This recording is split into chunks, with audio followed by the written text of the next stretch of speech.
नमस्कार विद्यार्थियों। आज हम फॉस्फोनाइट्रिलिक हैलाइड्स की केमिकल प्रॉपर्टीज के बारे में जानेंगे। वैसे तो कई प्रकार के फॉस्फोनाइट्रिलिक हैलाइड्स ज्ञात हैं, लेकिन इनमें से अभी तक ट्राइफॉस्फोनाइट्रिलिक क्लोराइड एवं टेट्राफॉस्फोनाइट्रिलिक क्लोराइड का ही अच्छी तरह से विस्तार पूर्वक अध्ययन किया जा सका है। तो हम इन दोनों यौगिकों की केमिकल प्रॉपर्टीज के बारे में जानेंगे। देखो, एक फॉस्फोनाइट्रिलिक कंपाउंड है Cl2PN3,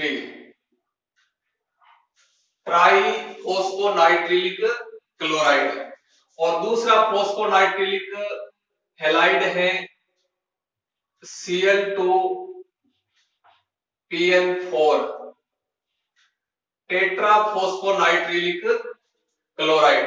तो ट्राइफॉस्फोनाइट्रिलिक क्लोराइड एवं टेट्राफॉस्फोनाइट्रिलिक क्लोराइड, इन दोनों यौगिकों का ही अभी तक अच्छी तरह से अध्ययन किया जा सका है।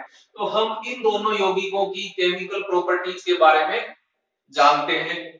तो देखो, इनकी जो रासायनिक अभिक्रियाएं होती हैं, इन रासायनिक अभिक्रियाओं में इनकी जो वलय है वह अखंडित रहती है। यानी इनकी जो रासायनिक अभिक्रिया होती है, उन रासायनिक अभिक्रियाओं में इनकी जो वलय होती है, इनकी जो रिंग होती है, वो अखंडित रहती है। तथा इनके अंदर जो हेलोजन परमाणु होता है, हेलोजन एटम्स का प्रबल नाभिक स्नेह के द्वारा प्रतिस्थापन हो जाता है। प्रबल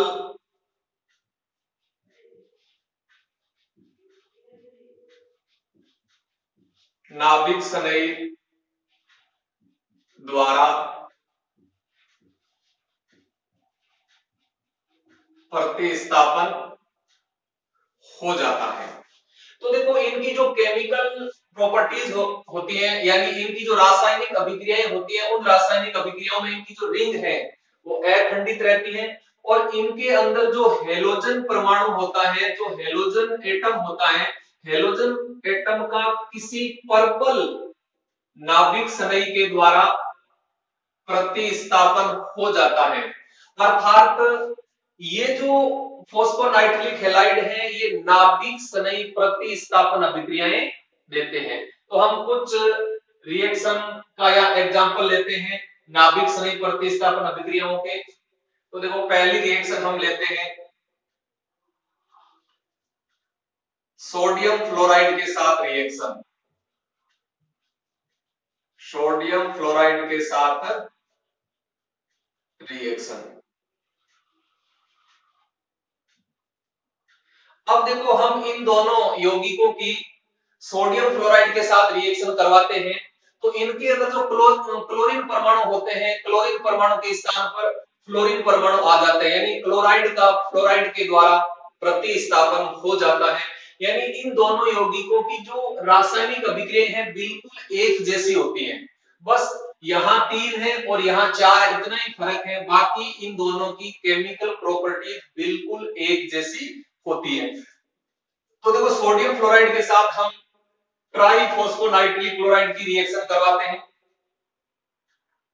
Cl2PN3, और इसकी रिएक्शन करवाते हैं हम सोडियम फ्लोराइड के साथ में।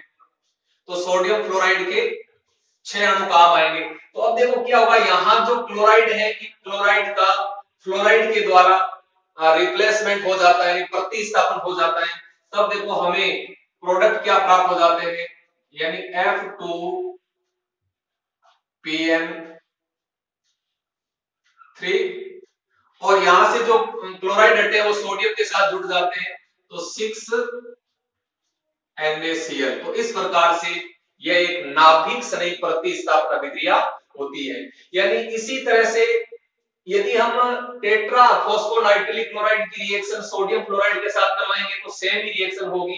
ठीक, बस अंतर ये होगा कि यहाँ क्या हो जाएगा, यहाँ 8 सोडियम फ्लोराइड के अणु होंगे और यहाँ 4 हो जाएगा और यहाँ 8 NaCl हो जाएगा, बस इतना ही चेंज होगा, बाकी पूरी रिएक्शन सेम होगी। ठीक, अब हम दूसरी रिएक्शन लेते हैं,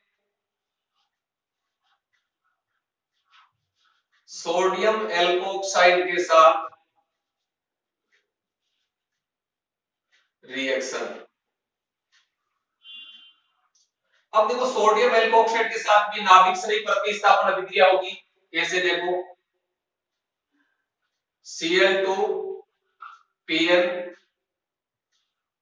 यानी ट्राइफॉस्फोनाइट्रिलिक क्लोराइड की रिएक्शन हम सोडियम एल्कोक्साइड के साथ करवाते हैं। सोडियम एल्कोक्साइड के 6 अणु काम आते हैं, तो यहाँ भी नाभिक संरही प्रतिस्थापन अभिक्रिया होगी, यानी यहाँ क्लोराइड के स्थान पर एल्कोक्साइड आ जाएंगे, तो ये प्रोडक्ट बन जाएगा OR2PN3 और यहां आ जाएगा सोडियम क्लोराइड 6। तो इस प्रकार से ये भी एक नाभिक संरही प्रतिस्थापन अभिक्रिया, यानी क्लोराइड के स्थान पर एल्कोक्साइड आ गया, यानी क्लोराइड का एल्कोक्साइड ने प्रतिस्थापन कर दिया। नेक्स्ट रिएक्शन देखें हम 3 नंबर, तो लेड फ्लोराइड के साथ रिएक्शन।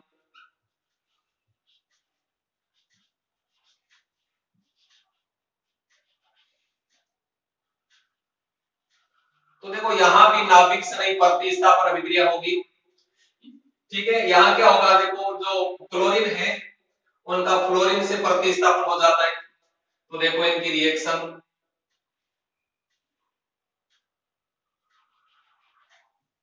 तो Cl2Pn3 यानी ट्राइफॉस्फोनाइट्रिलिक क्लोराइड की रिएक्शन है, वो हम लेड फ्लोराइड के साथ करवाते हैं, तो यहाँ भी नाभिक संरही प्रतिस्थापन अभिक्रिया होगी। अब देखो यहाँ क्लोराइड का है वो फ्लोराइड से प्रतिस्थापन होता है, तो इसके 3 अणु काम आते हैं, तो ये बन जाता है अपना प्रोडक्ट F2PN3 और यहाँ लेड क्लोराइड के 3 अणु हो जाते हैं। तो इस प्रकार से ये भी एक नाभिक संरही प्रतिस्थापन अभिक्रिया है। नेक्स्ट रिएक्शन देखें हम, तो बेंजीन के साथ रिएक्शन। बेंजीन के साथ रिएक्शन, अब देखो बेंजीन के साथ रिएक्शन करवाएंगे तब क्या होगा कि क्लोरीन जो क्लोराइड है, क्लोराइड का फेनिल समूह के द्वारा प्रतिस्थापन हो जाता है, तो यहां भी एक नाभिक संरही प्रतिस्थापन अभिक्रिया होगी।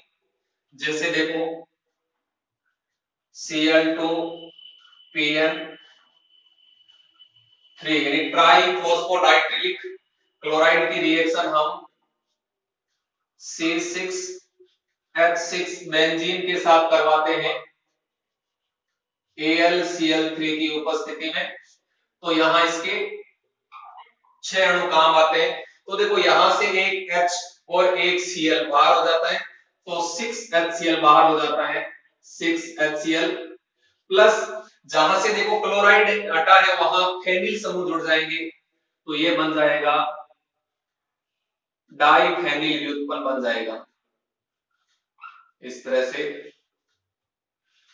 डाइफेनिल व्युत्पन्न बन जाएगा।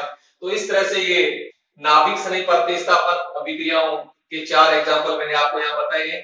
सोडियम फ्लोराइड के साथ रिएक्शन, सोडियम एल्कोक्साइड के साथ रिएक्शन, लेड फ्लोराइड के साथ रिएक्शन और बेंजीन के साथ रिएक्शन। नेक्स्ट रिएक्शन देखते हैं हम,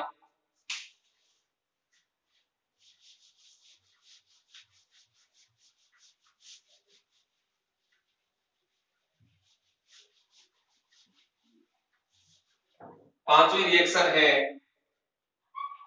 अमोनिया के साथ रिएक्शन। अमोनिया के साथ रिएक्शन,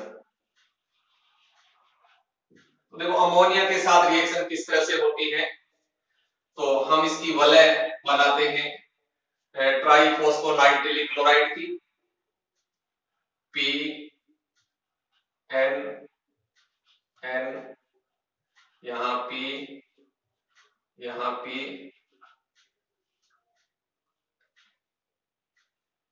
एकांतर क्रम में 3 डबल बॉन्ड, प्रत्येक नाइट्रोजन पर एक लोन पेयर और फॉस्फोरस पर क्लोरीन परमाणु।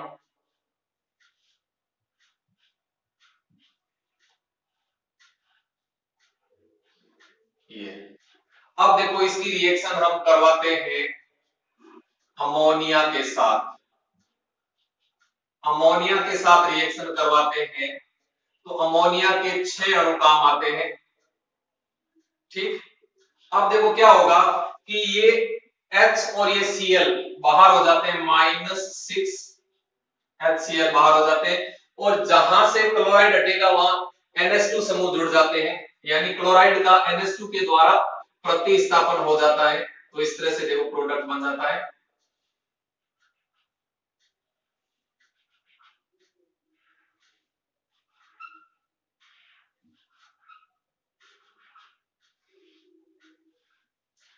तो 3 डबल बॉन्ड,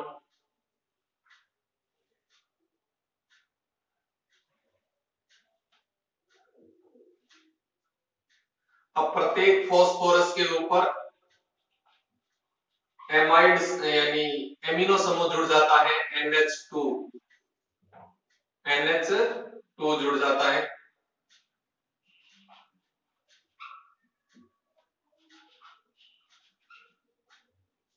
यहां भी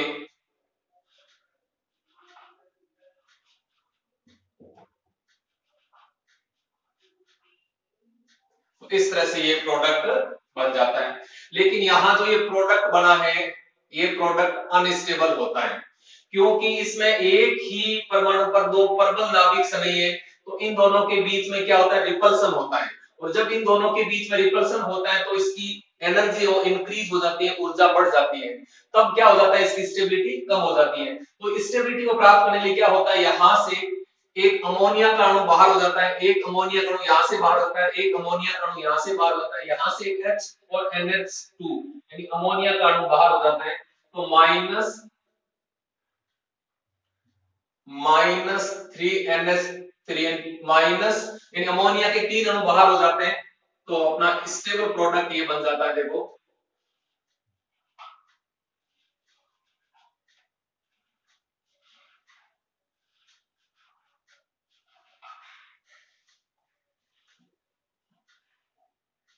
यहाँ डबल बॉन्ड, यहाँ डबल बॉन्ड, यहाँ डबल बॉन्ड।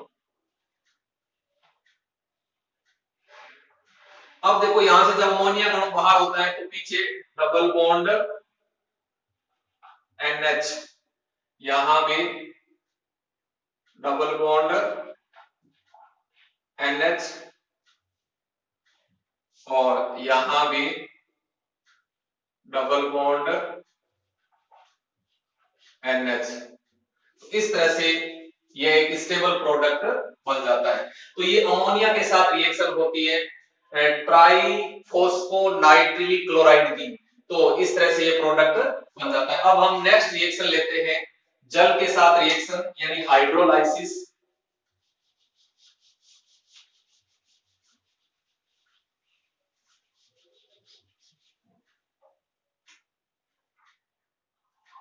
छह नंबर रिएक्शन है जल के साथ रिएक्शन H2O के साथ रिएक्शन। तो देखो H2O के साथ रिएक्शन किस प्रकार से होती है ये हम देखते हैं। तो इसकी चक्रीय संरचना बनाते हैं ट्राईफॉस्फोनाइट्रिल क्लोराइड की, यहाँ डबल बॉन्ड, यहाँ डबल बॉन्ड, यहाँ डबल बॉन्ड,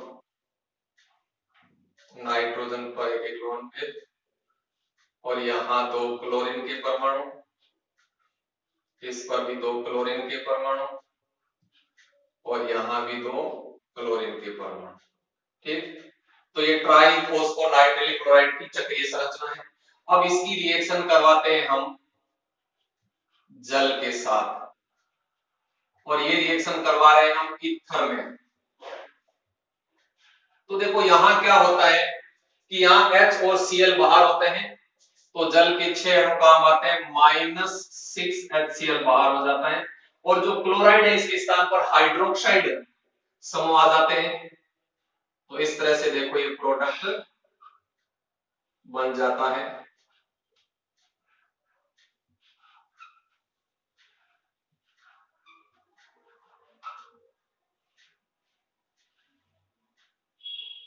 यहां डबल बॉन्ड, यहां डबल बॉन्ड, यहां डबल बॉन्ड। अब देखो प्रत्येक फॉस्फोरस के ऊपर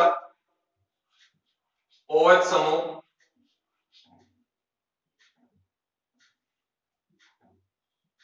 जुड़ जाते हैं, यानी क्लोराइड का हाइड्रोक्साइड के द्वारा प्रतिस्थापन हो जाता है।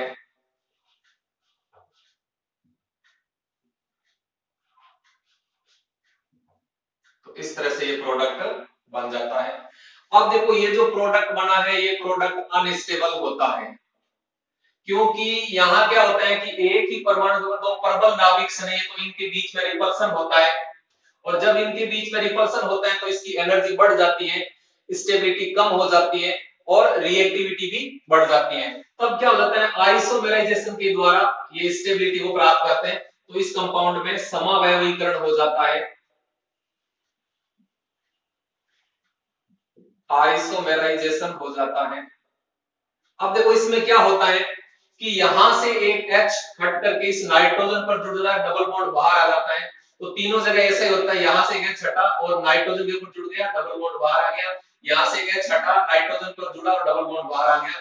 तो इस तरह से प्रोडक्ट बन जाता है, देखो जो कि स्टेबल प्रोडक्ट होता है।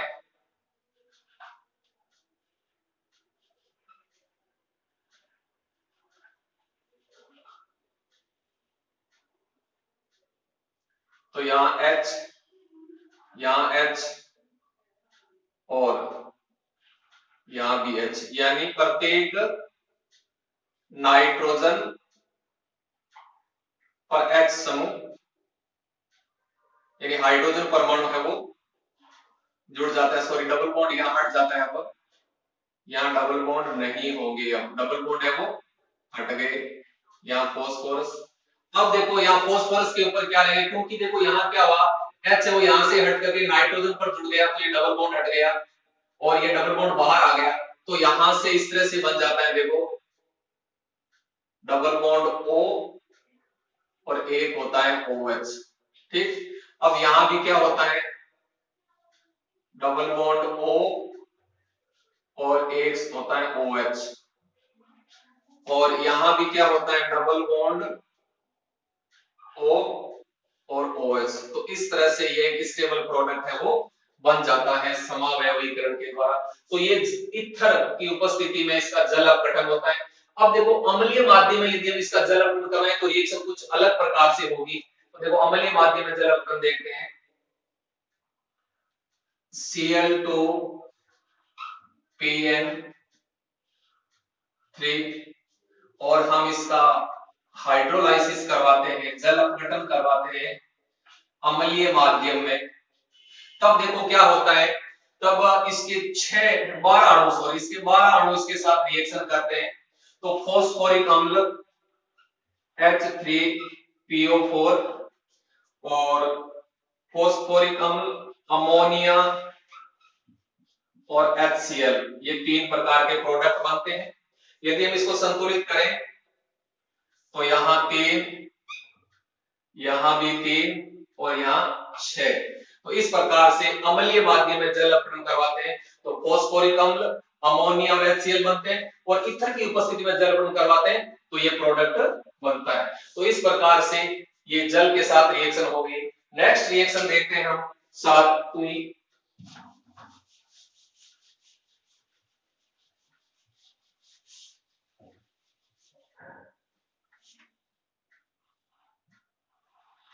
7 नंबर रिएक्शन हम देखें तो हम इसकी रिएक्शन करवाते हैं केटेकोल के साथ।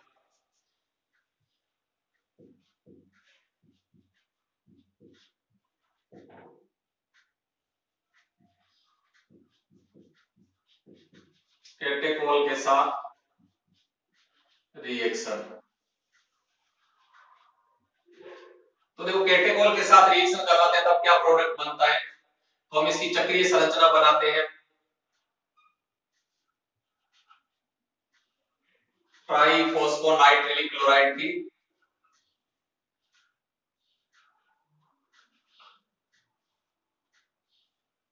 अब 3 डबल बॉन्ड बना देते हैं एकांतर क्रम में, इस तरह से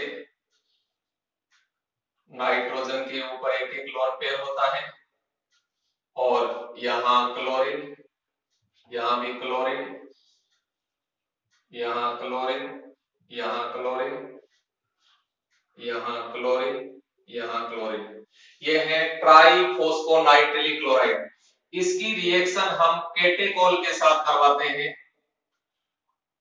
केटेकोल जिसका संरचना सूत्र इस तरह से होता है, बेंजीन 1,2-डाइओल, बेंजीन 1,2-डाइओल। तो जब इसकी रिएक्शन इसके साथ होती है तब देखो प्रोडक्ट किस तरह से बनता है। अब केटेकोल के 3 अणु इसके साथ रिएक्शन करते हैं। एक अणु तो यहां रिएक्शन करेगा तो HCl और HCl, और दूसरा अणु यहां रिएक्शन करेगा तो यहां से HCl, यहां से HCl बाहर होता है, और तीसरा अणु यहां रिएक्शन करेगा तो HCl HCl, तो -6 HCl बाहर हो जाते हैं। और देखो प्रोडक्ट है वो किस तरह से बन जाता है, इस तरह से बन जाता है।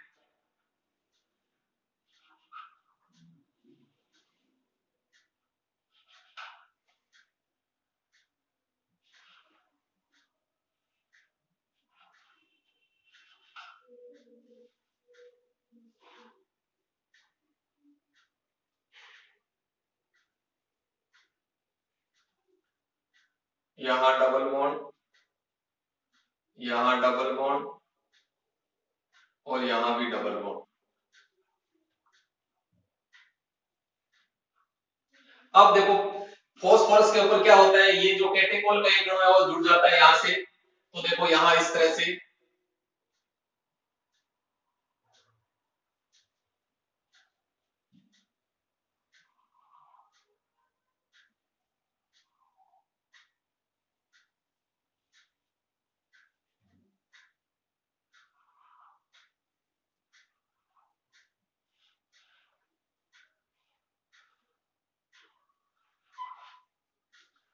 यहां से O और इधर O। अब देखो ये यहां से जुड़ जाता है और ये यहां से जुड़ जाता है, ठीक। तो केटेकोल का एक अणु इस फॉस्फोरस के ऊपर जुड़ गया, दूसरा अणु इधर जुड़ जाता है, तो देखो किस तरह से बन जाता है।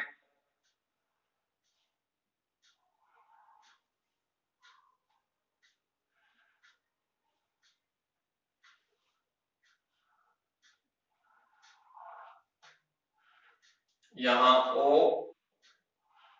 और इधर O, ठीक। अब ये फॉस्फोरस और ये फॉस्फोरस इस तरह से जुड़ जाता है, और तीसरा अणु इधर जुड़ जाता है,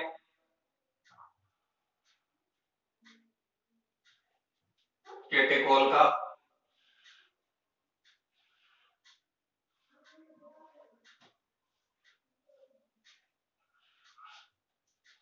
इधर O, इधर O, तो इस तरह से ये एक बहुत ही शानदार प्रोडक्ट बन जाता है। जब हम ट्राइफॉस्फोनाइट्रिलिक क्लोराइड की रिएक्शन केटेकोल के साथ करवाते हैं तो ये प्रोडक्ट बन जाता है। तो आज हमने फॉस्फोनाइट्रिलिक हैलाइड की केमिकल प्रॉपर्टीज के बारे में जाना, जिसमें हमने ट्राइफॉस्फोनाइट्रिलिक क्लोराइड की रासायनिक अभिक्रियाएं जानी, और जिस प्रकार से ट्राइफॉस्फोनाइट्रिलिक क्लोराइड की केमिकल रिएक्शंस होती है ठीक उसी प्रकार से टेट्रा फॉस्फोनाइट्रिलिक क्लोराइड की भी केमिकल रिएक्शन संपन्न होती है। अब आप असाइनमेंट के रूप में एक क्वेश्चन नोट कीजिए, तो आप क्वेश्चन लिखिए निम्न अभिक्रियाओं को पूर्ण कीजिए। निम्न अभिक्रियाओं को पूर्ण कीजिए। उसमें पहली रिएक्शन लिखिए, Cl2PN4 और इसकी रिएक्शन करवानी है आपको सोडियम फ्लोराइड के साथ में। जो प्रोडक्ट बनेगा वो आपको इधर लिखना है। दूसरी रिएक्शन लिखिए Cl2PN4 और इसकी रिएक्शन आपको करवानी है सोडियम एल्कोक्साइड के साथ में। जो प्रोडक्ट बनेगा वो आपको लिखना है। तीसरी रिएक्शन लिखिए Cl2PN4 इसकी रिएक्शन करवानी है आपको बेंजीन के साथ में। AlCl3 की उपस्थिति में या जो भी प्रोडक्ट बनेगा वो आपको लिखना है।